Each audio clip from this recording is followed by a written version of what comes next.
What's going on, everyone? Jeremy here, Unsleeved Media, and we have a new dead TCG for you. This time, given that it's Halloween, the spookiest one I could think of was either going to be the Buffy the Vampire Slayer dead TCG, which maybe I'll do for tomorrow, but also I had the X-Files. Now, the X-Files collectible card game came out at a time when basically everything was getting a card game. This is in the early to mid 90s. Literally every TV show that was mildly popular was getting something like this, hence why you had Buffy the Vampire Slayer even featuring foil cards in some of these high-end collectible trading card games. Now, collectible card games. For the X-Files one, it didn't really do so well. It put out a couple of sets, a couple of expansions before being unceremoniously ushered off into history. Now, this particular box I have is not from the Premier set. The Premier set came out in '96. It was the very first set of the XFiles CCG, and it came in both 60-card starter decks, which I was looking for and unable to find, and 15-card booster packs. The set had a total of 354 cards. Card images and concepts were taken from the first 2 seasons of the X-Files. Now, interestingly enough, I have the first expansion here, and it comes with a teamwork card, which is pretty spicy. And this is an event. Okay, this is kind of similar to how a lot of trading card games were played at this time. Now, this game was pretty long. It took about an hour to play, depending on, rate of play and things like that. And when it was introduced at Gen Con in 1996, rest in pepperonis, my attendance record at Gen Con, unfortunately, it initially shipped with 80 million cards. They had a lot of high hopes, and I think I'm trying to remember what it was like at that time, because I remember my local card shop having just a lot of these TV trading card games, but I never saw anybody buying them, and I think that's kind of true. Now, if they would have come out as living card games like the X-Files just did, which I really, really want to play. Full disclosure, I'm a huge X-Files fan. These would have been far more successful, but they looked at what Magic the Gathering, and I think Pokemon was out. Yep, Pokemon should have been out then. What they were doing at this time, selling nonstop booster packs with chase cards, nobody could resist. A lot of these games and licenses led to pretty poor games where you had just basically a basic game with, the license slapped on it. So we have the first expansion to the X-Files CCG. Each 15-card booster pack adds new characters and concepts from the 3rd season of the popular Fox television series, The X-Files, to your gameplay. 60-card starter decks sold separately. I actually checked my shelf. I thought maybe I would have one, because then we would have a book. The starter decks actually came with both basic and advanced rule books. Some of the cards being marked with a green X in the upper left corner, indicating that they were intended for advanced games only. Each starter deck came with one of 5 20 banded packs, plus 40 random, common, uncommon, and rare cards. Only the basic agents could be found in the starter decks.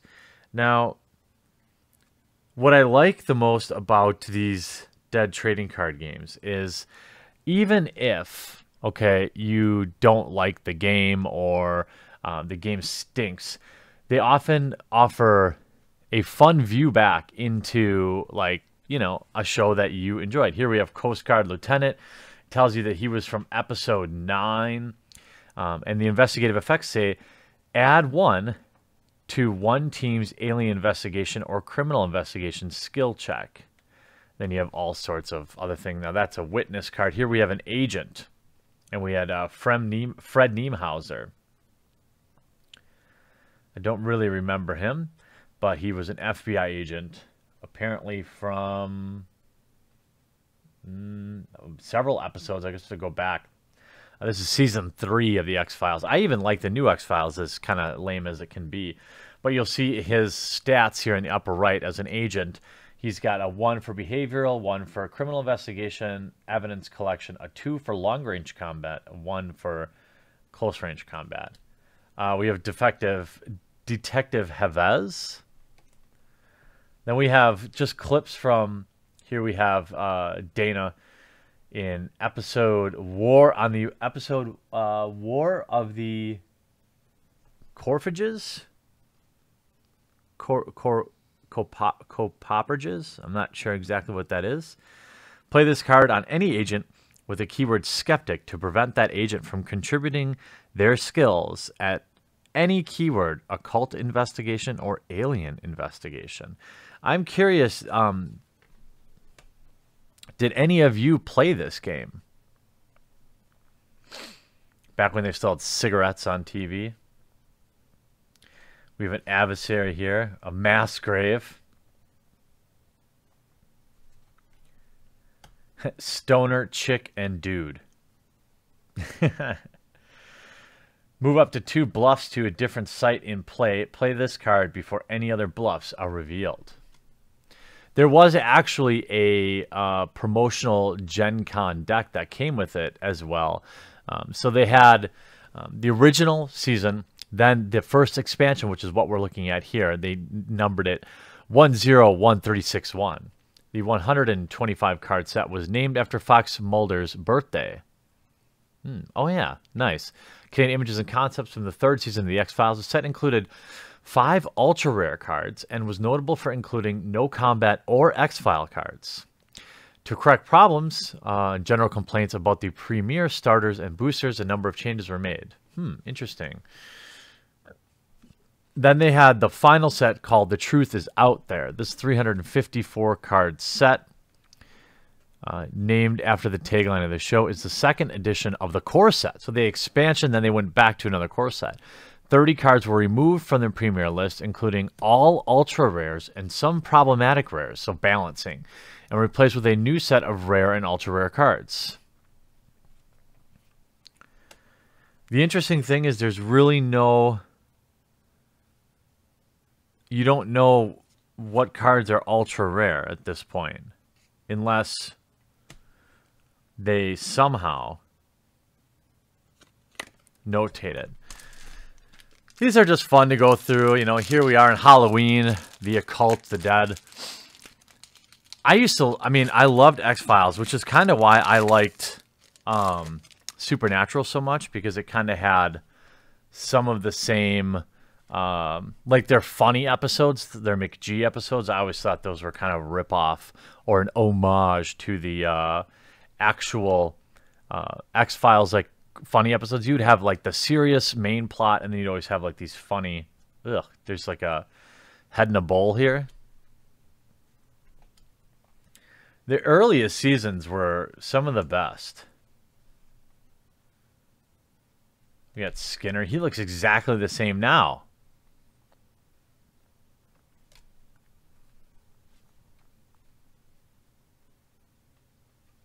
It's interesting that they break all this stuff down by, like, they let the season actually build the cards. Secret Government Files and Murder Weapon. Same name. Oh, slightly different abilities.